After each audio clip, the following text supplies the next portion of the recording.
ក្រឡេកឃើញខ្មែរឃើញតែទឹកភ្នែកគួងទ្រូងបំបែក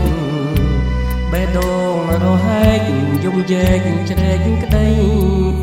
វេទនាចោយួនកំណាច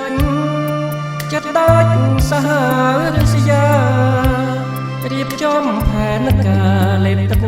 ដីយើង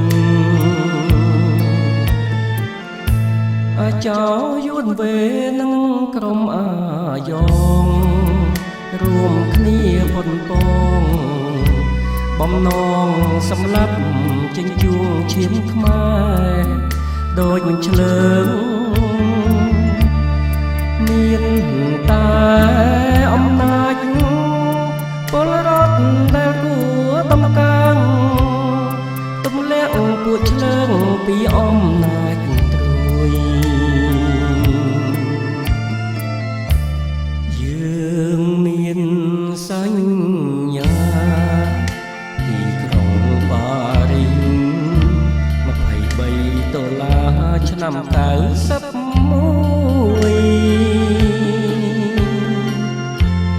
ដែលជាអាវុធមុខស្រួចតែមួយដែលអាចលើកស្ទួយជួយជាតិយើងបានសូមខ្មែរកែចិត្តឈប់ទៅបងឆ្នោត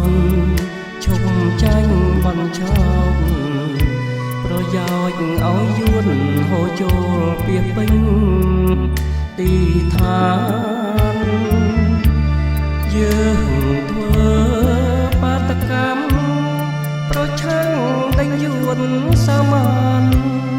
យកជាតិឲ្យបានទៅខ្មែរសុខអើ